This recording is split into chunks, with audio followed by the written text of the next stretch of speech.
Hello and welcome back. You're tuned into Revision Hub with Jazzy J. I'll be continuing to look at exam practice, which is an AQA Sociology AS topic. So this video is specifically for the AS people who are sitting the exam. In this one, I'll be looking at research method questions. Okay, so this is from an AS paper, which is paper 2. The question is, outline 2 problems of using questionnaires with closed questions in sociological research. This is a 4-marker question, so you should not spend more than 3 minutes and it needs to be quick. You can bullet point this, but make sure you've explained it thoroughly so that you can get all of the 4 marks. And the most key important thing is that first, before you start answering the questions, highlight the keywords, because these keywords actually tell you what to do within the exam. Okay, so I'll be going through my exemplars. So the exemplar 1 is that a first problem is that the box has not the answer the people wants to give. A second problem is that the answers are determined. Okay, so you can pause, have a think, have a talk with someone next to you, and tell me how many marks do you think this will be and why. Okay, let me reveal that this will get, I think, only 2 marks because it's just stated it is. It did not really explain it in further detail. Let me show you example 2 and then maybe you can see the difference much more. So, her first problem is that the box has not got the answer that the person wants to give, since the boxes are predetermined. This causes a problem as this causes the participant to right answer the question, so that's right answerism, and as a result, there is a lack of validity since attitudes, behavior, reasoning why cannot be seen. So as you can see, there are a few errors in this one because obviously it's written by someone else, and obviously when you go in the exam, you'll face like errors within your sentences, and that's perfectly fine as long as you can explain what the question is asking you to. So what do you think the second problem is? Pause, have a think, and have a go. If you've got a right answer, then please comment it on the comment section. I'll be willing to have a look at it and tell you whether you have gained the 2 marks or even if you want to do the whole question, so the 4-mark question. It's good practice to actually do these exam questions, especially after you know the content. And then again, I want to reinforce this, that whenever it says 2 problems, put it into 2 paragraphs, 2 separate points with a space in between, so that the examiner you can tell the examiner and signpost to them, you know what, I'm answering the question because there are 2 problems there. Okay, and make sure the 2 problems are different from each other, because if they're same, then you will not getting the same marks. Okay. So moving on to the second question is, evaluate the disadvantages of using qualitative methods of research in sociological research. So it's the disadvantages. Qualitative. Okay, so you need to do the practical negative, ethical negative, theoretical negative. Try giving an example for each using, for example, questionnaires or stuff like that. Keywords and a pack structure, but it has to be criticized. So the negatives, practical, positive, criticism by practical, negative. Okay, so example 1. A theoretical disadvantage of using a quantitative method of, okay, I apologize, I have done the question wrong. I've done it with qualitative methods. The question is asking qualitative methods and I've done quantitative methods. So you can change the qualitative into quantitative so then it can fit in with the answer. So be careful that you don't do the same in the exam. Okay, so example 1 is that a theoretical disadvantage of using quantitative methods of research is that such methods lack validity. This causes a theoretical disadvantage. For example, if I have a closed questionnaire, answers are already assigned and the participant just has to tick one option. By me having ready-made answers, the researcher is imposing their view onto the participant. As a result, there is a lack of validity as attitude, behavior, and reasoning why of the participator cannot be seen. This can be criticized. Here we can see we're getting the perk, we're getting the criticism there, which will help you to get the marks, arguing that it's a theoretical strength. You can do the opposite here. As with quantitative methods of research, there's a high reliability and representations can be made since correlations, trends, and patterns can be drawn based on the answer received. Hence, this criticizes the above point. So you are meant to do these, but you have to continue doing them for ethical and we've just done practical, so it has to be theoretical, practical, and ethical. So all of the 3 that I've said at the top over here. Then they have the family and households question. The first question is obviously a defined question. It's worth 2 marks.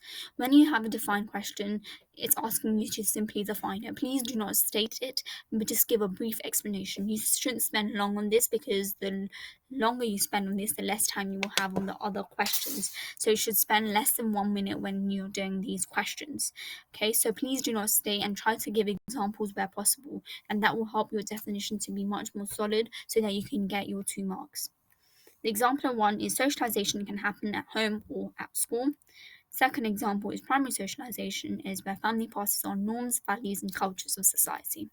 Okay, how many marks do you think this is and why? Have a talk, have a pause, and let me know. Okay, let me reveal. Let us look at the first one. Socialization can happen at home or at school. Okay, how many marks do you think that will get? I think it will get 1 mark because it's just giving an example. It's not actually telling us the definition properly. Whereas the second one, we see the example, and what the definition is where family passes on, and then you've got the examples of norms, values, and cultures of society. As you can see, it's only one sentence, so you need to be brief, but you need to try to explain it as well within being brief. Okay, hope this is actually helpful. Then the paper 2 is using one example, briefly explain how childhood may have a negative impact on some children in the UK today. It's a 2 marker. It's asking you not to define here, so that's something that I need to change. And it's asking you to give an explanation, but then again, it has to be brief. It's good to always put a definition though when you're answering a 2 marker, that just shows that you've understood the question well. So you could probably just define childhood and what negative experiences they are having.